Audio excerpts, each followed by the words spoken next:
জাহাঙ্গীরনগর মুসলিম বিশ্ববিদ্যালয় থেকে মুসলিম শব্দ বাদ দিয়ে জাহাঙ্গীরনগর বিশ্ববিদ্যালয়। এই জন্য ওই বিশ্ববিদ্যালয় থেকে তার সোনার ছেলেরা 100টা মেয়ের চরিত্র হনন করে দর্শনের সেঞ্চুরি পালন করে। এত বড় বদমাইশ দল আল্লাহর আকাশের নিচে জমিনের উপরে পৃথিবীতে আর একটাও নাই, আমি চ্যালেঞ্জ দিয়ে বলতে পারি। মানুষ যখন আল্লাহর ভাষায় কথা বলতে পারে, মানুষ যখন জনগণের ভাষায় কথা বলতে পারে, সেই আন্দোলন সফল হয়। এটা 5ই আগস্টের বিপ্লবের মধ্য দিয়ে প্রমাণ হয়েছে। আসসালামু আলাইকুম ওয়া রাহমাতুল্লাহ। সুপ্রিয় দর্শক, বাংলাদেশ জামাতে ইসলামী ঢাকা মহানগর উত্তরের রামপুরা উত্তর থানার কর্মী সম্মেলন অনুষ্ঠিত হয়েছে। ওই কর্মী সম্মেলনে প্রধান অতিথি হিসেবে উপস্থিত ছিলেন বাংলাদেশ জামাতে ইসলামীর কেন্দ্রীয় নির্বাহী পরিষদের সদস্য ও ঢাকা মহানগর উত্তরের আমির জনাব মোহাম্মদ সেলিম উদ্দিন। তো সেলিম উদ্দিন সাহেব সেখানে অসাধারণ একটা বক্তব্য দিয়েছেন, যা শুনলে আপনি অবাক হয়ে যাবেন। ভিডিওর শুরুতে আপনারা একটু শুনলেন। তো দর্শক, বেশি দেরি না করে চলুন আমরা জনাব মোহাম্মদ সেলিম উদ্দিনের পুরো ভিডিওটা দেখে আসি। মানুষ যখন আল্লাহর ভাষায় কথা বলতে পারে, মানুষ যখন জনগণের ভাষায় কথা বলতে পারে, সেই আন্দোলন সফল হয়। এটা 5ই আগস্টের বিপ্লবের মধ্য দিয়ে প্রমাণ হয়েছে। আসসালামু আলাইকুম ওয়া রাহমাতুল্লাহি ওয়া বারাকাতুহু। আলহামদুলিল্লাহি রাব্বিল আলামিন। والصلاة والسلام على سيد الأنبياء والمرسلين وعلى آله وصحبه أجمعين। বাংলাদেশের গণমানুষের প্রাণপ্রিয় শহীদি কাফেলা বাংলাদেশ জামাত ইসলামী ঢাকা মহানগরী উত্তরের রামপুরা উত্তর জামাত ইসলামী আয়োজিত আজকের এই ঐতিহাসিক কর্মী সম্মেলনের সংগ্রামী সভাপতি, মঞ্চ উপবিষ্ট মহানগরী জামাতের সংগ্রামী নেতৃবৃন্দ, বিভিন্ন থানার নেতৃবৃন্দ, পরম শ্রদ্ধেয় সম্মানিত সুধী মণ্ডলী, সাংবাদিক বন্ধুগণ, এলাকার সম্মানিত ব্যবসায়ী বৃন্দ এবং মাইকের আওয়াজ যতদূর পর্যন্ত যাচ্ছে আমাদের এই এলাকার সর্বস্তরের ভাই এবং বোনেরা, বিশেষ করে আজকে যাদেরকে নিয়ে ঐতিহাসিক কর্মী সম্মেলন, সেই সব প্রাণ প্রিয় কর্মী ভাই সব, আমরা আল্লাহর শুকরিয়া আদায় করছি। ফ্যাসিবাদ মুক্ত এই বাংলাদেশের আমরা অন্তত আগামী বাংলাদেশ আমরা কিভাবে গঠন করব, আগামী বাংলাদেশকে কিভাবে স্থায়ীভাবে ফ্যাসিবাদ মুক্ত করা যায় এবং বাংলাদেশের বিভিন্ন সেক্টরকে কিভাবে গড়ে নিরঙ্কুশ করার জন্য সকল প্রকার আধিপত্যবাদী শক্তির তাবা থেকে বাংলাদেশের ভূখণ্ডের প্রতিটি ইঞ্চি মাটিকে হেফাজত করার জন্য আমরা বাংলাদেশের জনগণ এখন ঐক্যবদ্ধ।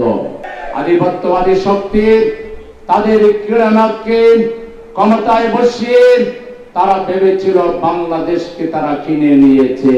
তারা বাংলাদেশের উপরে তাদের ইচ্ছা মাফিক যা খুশি তারা তা চালাতে পারবে স্থায়ীভাবে, সেই স্বপ্নে তারা বিভোর ছিল। কিন্তু তারা জানে না বাংলাদেশের জনগণ কতটা সঠিক সিদ্ধান্ত নিতে পারে, সময়ের সিদ্ধান্ত সময়ে কিভাবে তারা নিতে পারে, সেটা মাত্র জুলাই এবং আগস্টের এই 36 দিনের আন্দোলনে বাংলাদেশের ছাত্র সমাজ গণমানুষ সেটা প্রমাণ করে দিয়েছে। বাংলাদেশে বিগত 36 জুলাইয়ের আন্দোলন, এটা একটা নতুন প্যাটার্নের আন্দোলন, এটা একটা নতুন দৃষ্টিভঙ্গি আমাদের সামনে তুলে ধরেছে।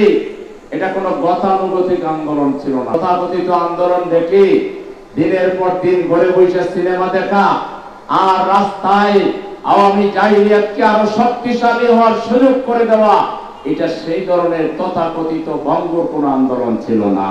এই আন্দোলন আমাদের শিশু কিশোর তরুণ যুবা ছাত্র শ্রমিক সবাই মিলে আমরা করেছি, কিন্তু আন্দোলনের মূল উদ্যোক্তা ছিল ছাত্র সমাজ। তারা দেশের গণমানুষের ভাষা বুঝতে পেরেছিল, সমস্যা বুঝতে পেরেছিল।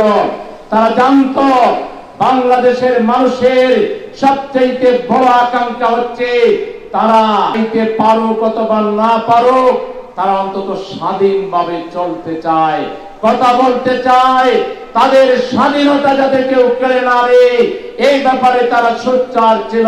এজন্য জনগণের ভাষা বুঝতে পেরে ছাত্র সমাজ তারা সেই দাবি তুলেছিল, ওই ওয়ান্ট জাস্টিস। তারা জাস্টিসের কথা বলেছিল, কারণ তারা জানতো বাংলাদেশের প্রত্যেকটা নাগরিক ইনজাস্টিসের শিকার। কোথাও কোনো ন্যায় বিচার ছিল না, মাইট ইজ রাইট চালু করা হয়েছিল।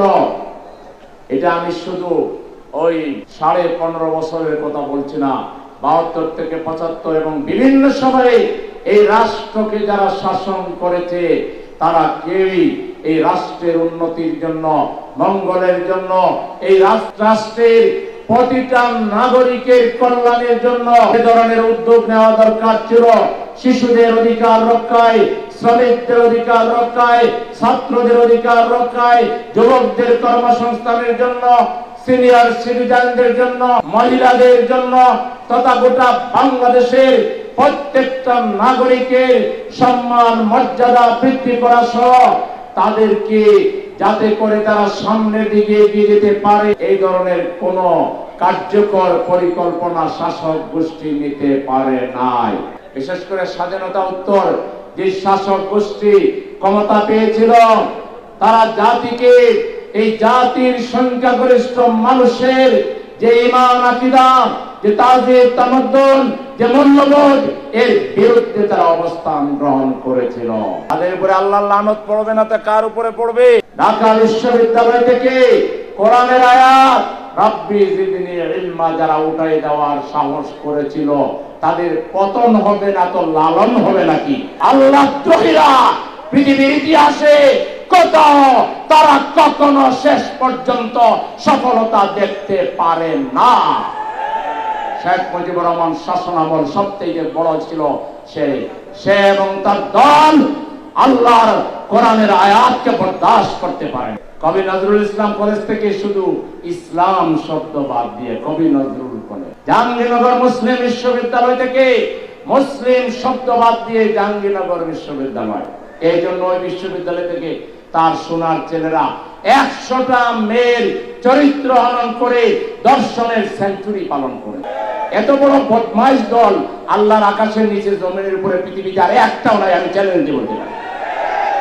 চ্যালেঞ্জে বলতে পারি, আওয়ামী লীগের মতো বদমাইশ দুশ্চরিত্র বাম দল আল্লাহর আকাশের নিচে জমিনের উপর আর একটা পয়দা হয়।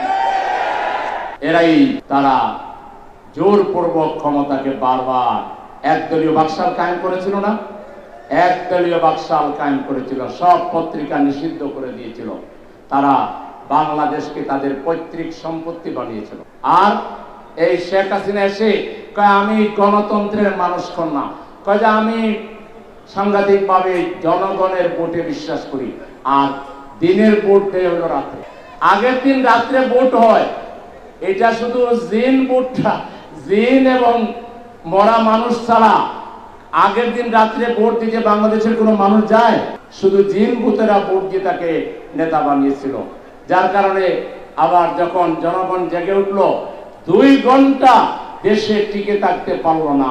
আমরা এদেশের জনগণ সাক্ষী, জামাত ইসলামী 15.5 বছর তাদের মাইলের উপরে ছিলাম, তাদের পিটুনির মধ্যে ছিলাম। সকালে এখানে পিটাইছে তো বিকালে আমরা আরেক জায়গায় মিছিল বাইর করেছি। একদিনের জন্য আমরা গা ঢাকা দেই নাই, একদিনের জন্য দেই নাই, কারণ আমাদের ঈমান ছিল, আমাদের চারিত্রিক আল্লাহ তাআলা সেই গুণ দিয়েছিলেন যে আল্লাহ ছাড়া আর কাউকে ভয় করা জায়েজ নয়। আমরা তাদের বন্দুককে, তাদের গুলিকে, তাদের টিয়ারশেলকে, তাদের মাস্তান বাহিনীকে তোলাই কেয়ার করেছি। তাদের বুকের উপর দিয়ে আমরা রাজপথে বিরাট বিরাট মিছিল করে প্রতিবাদ আমরা জানিয়েছি। আর তারা চলে গেল 2-2.5 ঘন্টা টিকে থাকতে পারলো না। এখন নাকি সে সীমান্তে আছে, যে কোনো সময় চট করে ঢুকে যাবে। তো সে চট করে ঢুকলে আমরা চট করে ওই আয়না করে ঢুকে দিই। আয়না করে যাইয়া মজাটা টের পাও কি পরিমাণ। এতটুকু জায়গার মধ্যে বাইন্দা রেখা, পানি নাই, গোসল নাই, খাবার নাই, মানুষের উপরে লোমহর্ষক নির্যাতন। তুমি এমন তোমার পেট্রো বাহিনী কি করেছে, একবার যদি বাংলাদেশে আসতে পারো তার স্বাদ মিটাইয়া দেখে ফেলবা। আনার জন্য তো আমরাও চেষ্টা করবো, তুমি আসবে কেন? আমরা তোমাকে দাওয়াত দেবো, তুমি আসবা, তোমার পাপের চিহ্নগুলো তুমি দেখবা। তুমি যে lakh lakh million million dollar পাচার করেছ, সব টাকা বাংলাদেশের মানুষকে ফেরত দিতে হবে। অনেকে বলে কয় যে আওয়ামী লীগ ইলেকশন করতে পারবে কিনা। আওয়ামী লীগ ইলেকশনে বিশ্বাস করলে না ইলেকশন করবে। তারা 3-4 বার ইলেকশন করছিল, একবারও কি ইলেকশন হয়েছে? তাহলে তারা কিসের ভিত্তিতে ইলেকশন করবে? তারা যে মানুষের কাছে ভোট চাইবে, যার কাছে যাবে সে তো জুতার বাড়ি দিবে, কারণ তার ছেলেকে সে মারছে। তার নির্দেশে কত মানুষের, কত মায়ের কোল খালি হয়ে গেছে, সেই মায়েরা কি বসে থাকবে? আসো, ভোটে ওয়েলকাম। আমরা কোনো দলের নিষিদ্ধের পক্ষে না, কিন্তু জুতার বাড়ি একটাও মাটিতে পড়বে না। কারণ তোমরা যা পাপাচার করেছ, অন্যায় করেছ, যে পরিমাণ জাতির উপর জুলুম করেছ, এই জুলুমবাজদেরকে এই জাতি একদিনের জন্য, 1 মিনিটের জন্য রাস্তায় দেখতে পারবে কিনা, এটা জনগণই আগামী দিনে বলবে, ঠিক কিনা? সংগ্রামী ভাইরা আমার, তাই আজকে বাংলাদেশকে নতুন করে স্টার্ট করতে হবে। নতুন স্টার্টটা কি? যেহেতু ছাত্ররা বলেছে বৈষম্য চাই না, ছাত্ররা বলেছে ন্যায় বিচার চাই, আদল চাই, এটা আল্লাহর নির্দেশ। ইন্নাল্লাহ ইয়া'মুরু বিল আদলি ওয়াল ইহসান।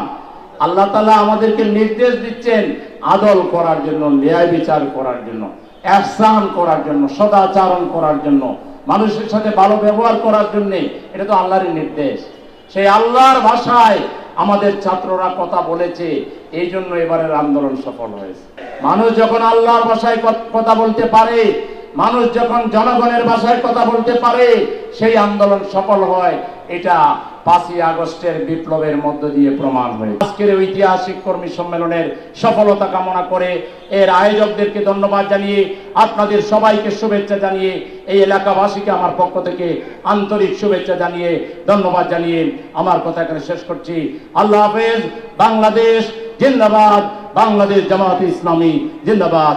আসসালামু আলাইকুম ওয়া রাহমাতুল্লাহি ওয়া বারাকাতুহু। দর্শক, আপনারা জনাব মোহাম্মদ সেলিমউদ্দিন সাহেবের ভিডিওটা দেখলেন, তো তার কথাগুলো আপনাদের কাছে কেমন লেগেছে তা অবশ্যই কমেন্ট করে জানিয়ে দিবেন। আর ভিডিওটা ভালো লাগলে লাইক করবেন, শেয়ার করবেন। জামাত শিবিরের এরকম নিত্য নতুন ভিডিও পেতে আমাদের এই চ্যানেলটা সাবস্ক্রাইব করে রাখবেন। আজকের ভিডিও এই পর্যন্ত। পরবর্তীতে কোনো নতুন ভিডিও নিয়ে আবার আপনাদের সামনে আসবে ইনশাল্লাহ। সকলকে ধন্যবাদ। আসসালামু আলাইকুম ওয়া রাহমাতুল্লাহ।